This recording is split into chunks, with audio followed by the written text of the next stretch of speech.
Calculating macros. What? The who, the what, the where, the when, the why, the how.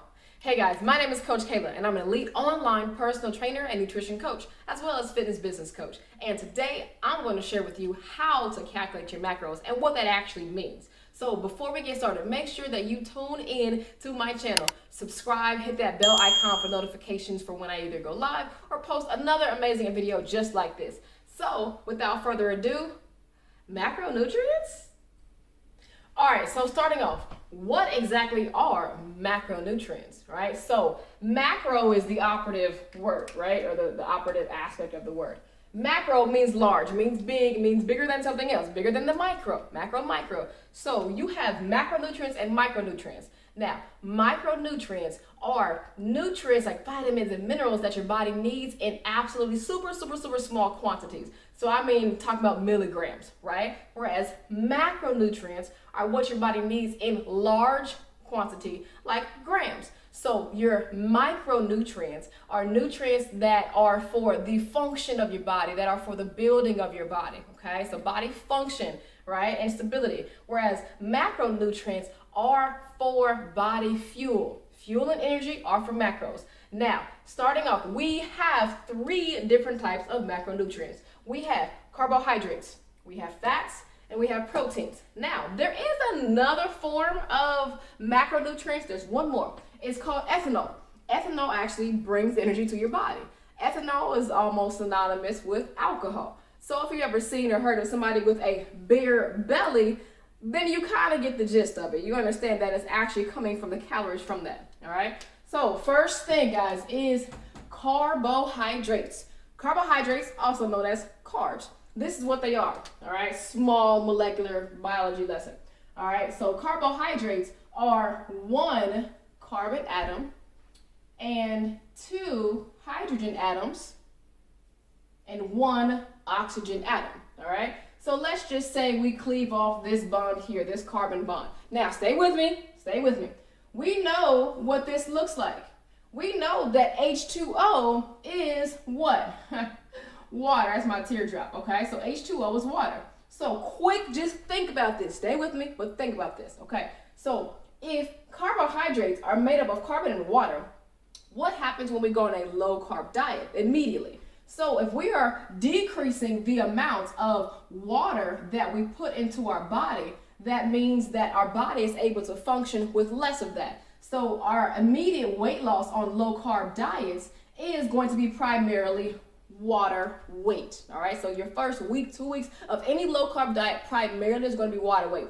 That's still a good thing, okay? So after the water weight, then comes fat and everything else. But for starters, carbohydrates, carbon, and water, pretty much, okay? All right, now, most importantly, so what are carbohydrates? Erase this. So carbohydrates are made up of, basically there are ideally three different types of carbohydrates, okay? We have simple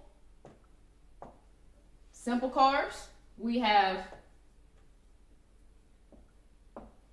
complex carbs, and then we also have fiber, okay? Now, if you're a stickler, technically fiber goes under complex, but we'll get into this another way. So your simple carbs, okay?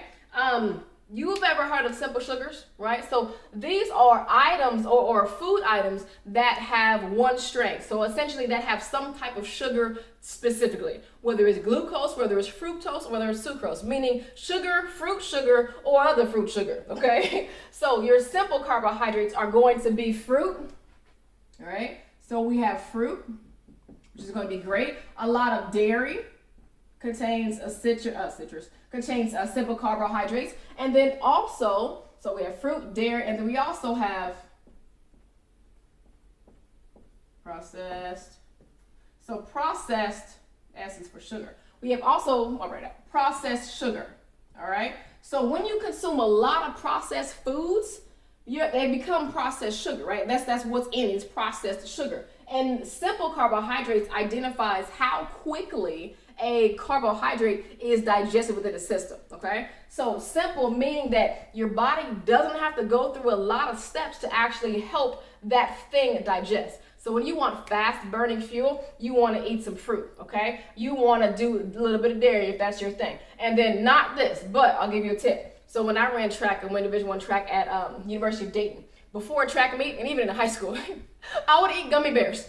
I would eat gummy bears, which is processed sugar, because I wanted fast burning fuel to help me get off the line, all right? Now, complex carbohydrates are consisting of things that take the body longer to break down, all right? So simple carbohydrates that fast burning, that's going to spike your blood sugar, okay? Because when you break this down, fruit is sugar, dairy is sugar, right? It spikes your blood sugar. But your complex carbs are going to be your starches, okay?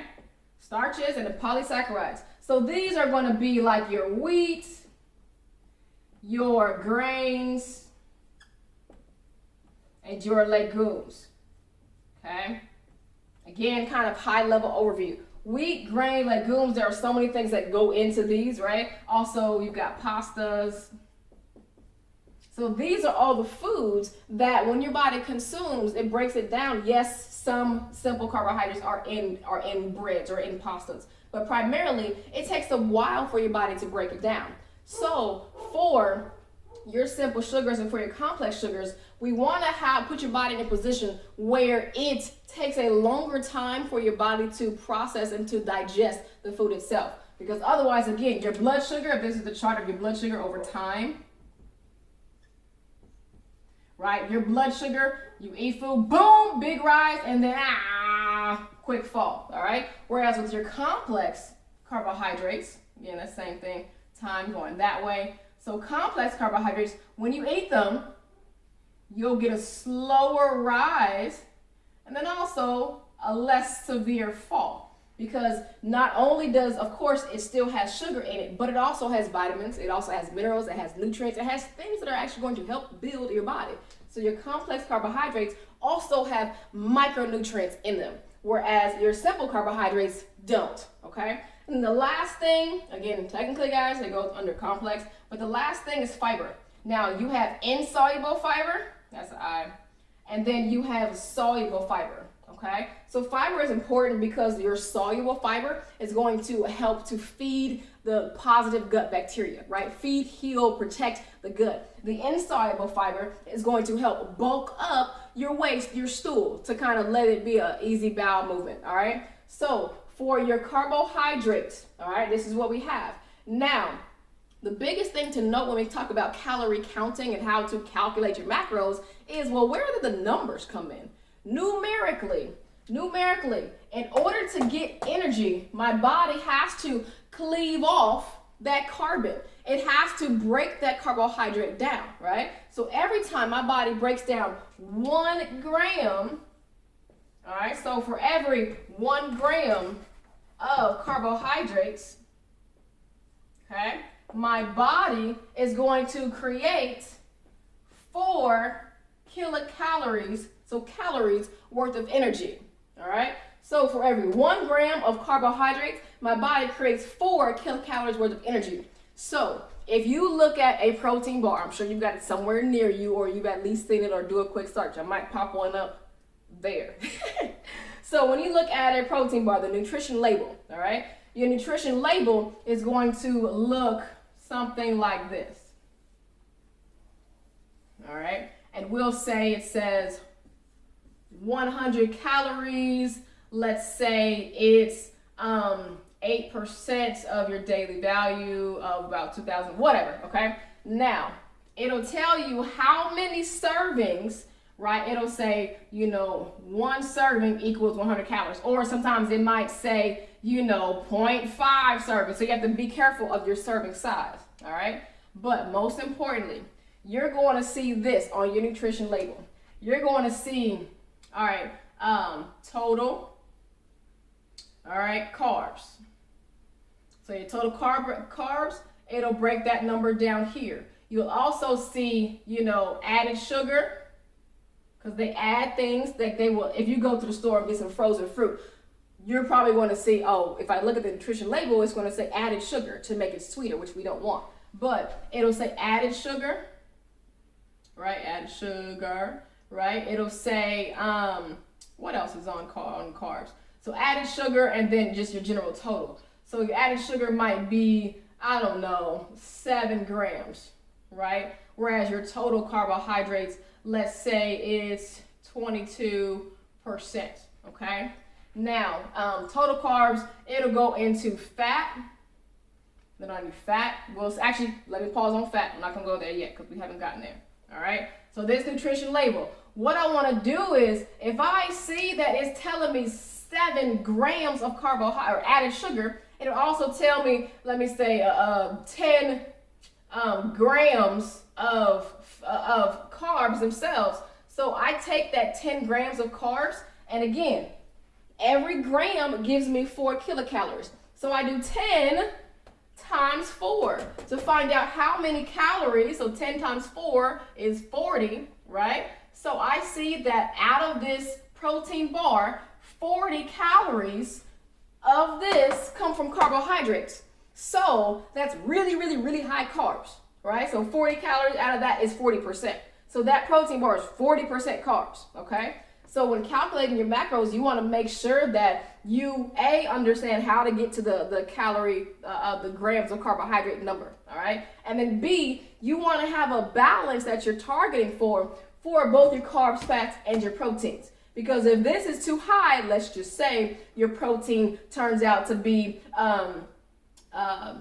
let's say 5 grams. So 5 grams of protein. So 5 times 4 is 20 grams. So that means I have 20 calories. So I have 20 calories worth of carbohydrates. And then the remainder would be fat. So if we had protein that turned out to be 20 calories, and then if we had fat, so there's 40, 50, 60. So if we had fat that turned out to be 40 calories to balance that out, that's a terrible protein bar.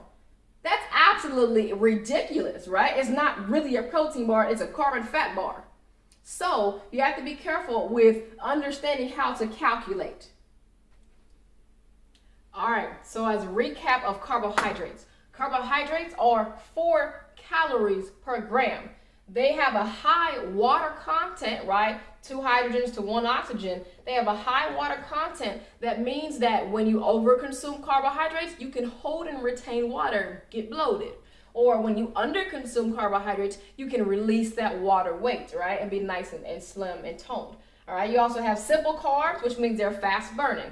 Complex carbs are slow burning. And then you have fiber, which is 100% necessary. Okay, next one, fats. All right, so fats, I don't know the chemical formula of fats right off the top of my head, but it's long as hell. But the biggest thing is that the chemical formula for fats has a whole bunch of oxygen. So O2 stands for oxygen. So this is the biggest reason why it's low and slow, right? So low energy or low intensity and long duration exercises, things that require oxygen, right? Slow burning oxygen is what's going to burn fat the most purely. That doesn't mean it's the best, but if I go on a walk for, an hour, my body will burn pure fat for that walk. Whereas if I do 10 minutes of high intensity energy, right? High intensity interval training, because this H2O still has oxygen, I'm going to burn carbohydrates and fat, okay? So, but still understand the facts. All right, so fats. Now, carbs have 4 grams, so per 1 gram of carb, you're going to burn 4 calories, right? Now, for fat, per 1 gram of fat, so for every 1 gram of fat, you're going to cost 9 kilocalories, right, versus worth of energy. So when you burn fat, you're burning more energy. So fat is more metabolically expensive to burn, right? So again, with that example that we had of a nutrition label, again, if that fat right there, if it says 10 grams, so 10 grams of fat times 9 calories per gram, that's 90 calories, okay? So recognize that for fat. Now, on the side of what's inside of fat, you have the biggest thing is you're going to have your saturated and your unsaturated. So you have your saturated fat and you have your unsaturated fat. Your saturated fats are solid at room temperature. That's just a square to kind of show solidity, okay? So saturated fats are solid at room temperature, where unsaturated fats are liquid at room temperature, right? So think about olive oil. Think about coconut oil. Actually, coconut oil would be what? It would be saturated. It's solid at room temperature. It has less double bonds. The more double bonds, the more liquid it is. So avocado oil, any kind of oil is unsaturated. I won't get into MUFAs and PUFAs, which are mono unsaturated fatty acids, or poly. I won't get into that, okay? But what you need to know for calculating your macros, beginner course, is that for 1 gram of fat, you're going to have 9 calories, okay? Now, moving on over to proteins really quickly. Proteins are a lot more simple, all right?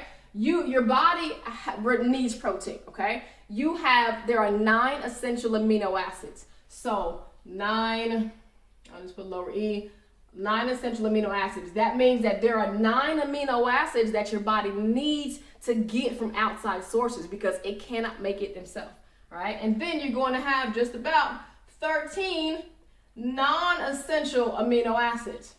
That means that you don't have to get these amino acids from food sources. So let's take vegans for an example, all right? Now, vegans can get all of their protein in fruits and vegetables. They can get all their proteins in fruits and vegetables. They may be missing some nutrients, like some micronutrients, right? Like vitamin E or vitamin B, but we're gonna stick with the proteins for now.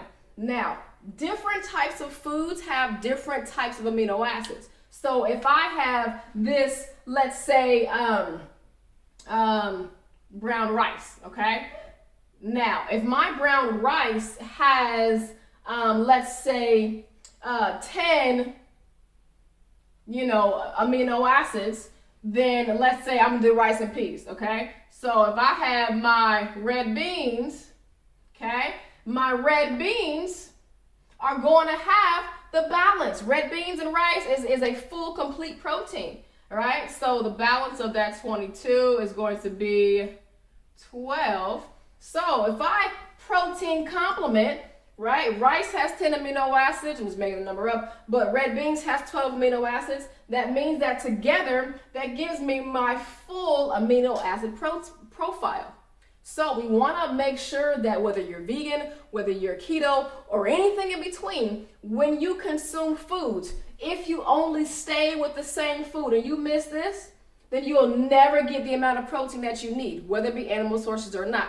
Obviously, animal sources are easier to get full protein in because you don't have to worry about the essential versus non-essential because they have the complete amino acid profile, all right? But in short, proteins themselves, for every 1 gram of protein, your body creates 4 kilocalories worth of energy, all right? So carbohydrates, 4, fats, 9, and proteins is 4. So when calculating your macronutrients, you want to make sure you understand these, right? So that you can understand how much you need to have.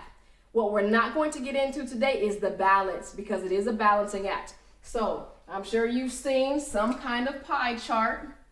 So if I make a really big, almost perfect circle, and I say that, I don't know, this percent here is going to be my carbs. And that looks like about 35%, okay? 35% carbohydrates. And let's say that here is going to be my fat, all right? And that looks like, and this fat, let's say fat is, this is fat here, let's say fat is 25%, okay? And this here protein is going to be about 40%, okay? Now, this is not a specific diet I'm recommending. I'm just making some numbers up, okay? Now, you can do one of 2 things in calculating your macronutrients. You can target a goal. You can say, I want to do 25% fat, I want to do 35% carbs, and I want to do 40% protein. you can say that, okay, these are my percentages. So if I say 35, 25, and 40, okay? So if my protein is that 40, this is protein. If my fats is 25, that's fat. My carbs is 35, okay?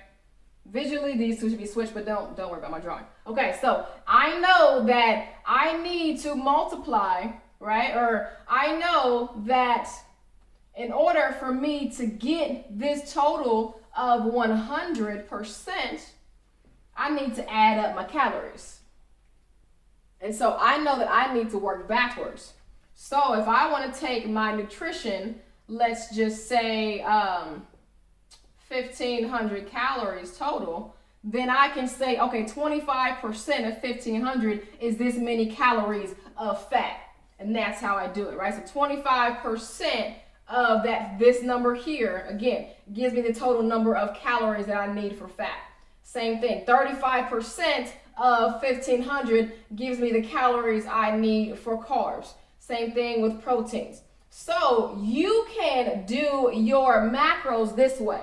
If you have the total amount of calories that you want to consume, and then you have an ideal percentage of carbs, fats, and proteins that you need, it's a simple math equation, right? 25% of 1,500, put that in your calculator, and then there's a number, okay?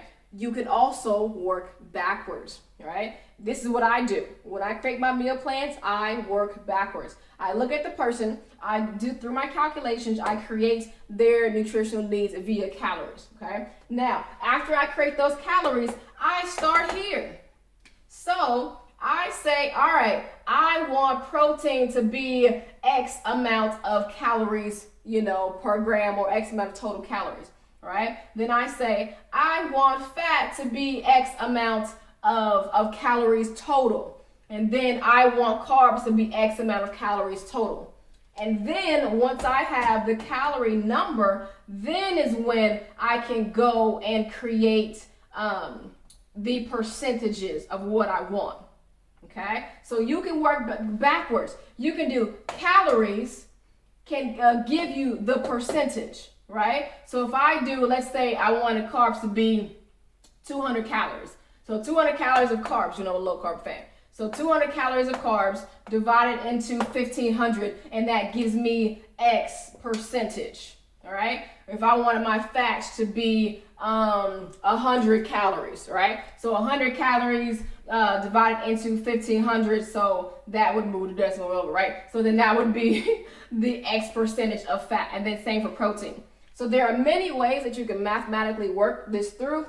Now, mind you, Google ain't gonna tell you this. Yes, you can get these numbers via calorie counters. The percentage numbers, you can get those, right? So if you don't feel like doing the math, you either employ someone like myself, right? Was it a trained professional, educated, all that good stuff. This is what my education was in. So you can employ someone like me, or you can find a calorie counter or calculator on Google, on MyFitnessPal, whatever else. But the biggest thing that you need is that you need to understand how many calories are we going to go off of, okay? So how many calories, that's kind of the key, right? If you have calories, then you can figure out one or the other. So essentially, taking it back to high school, you're solving for X. All right. So I know we went through a whole lot of information that squiggled all over my board. Hopefully that you can read it. Hopefully this was clear for you understanding. This is one of my longer videos, but there's a lot more into carbs, fats, and proteins, okay? So I want you to be knowledgeable. I want you to be educated in the things that your body needs so that you can get what you need. So my name is Coach Cailah. This is macronutrients. The who, what, where, how to calculate. I hope this video was helpful. Guys, do me a favor, go ahead and subscribe to my channel. You'll see more educational videos like this. My channel is Health and Success Made Simple, because my goal is to take my degrees and my entire bookshelf and put it on a board, put it in a way that you can digest the information extremely simply. I hope this was helpful. Subscribe, share it with your friends, follow me on Facebook, and hey, check out my 12-week challenge. Go to www.coachcailah.com/12-week challenge, and it is a 12-week fitness and nutrition challenge. See if we're open for enrollment, and we'll go from there. I appreciate you guys' time. Share this video with your friends. Always design your body.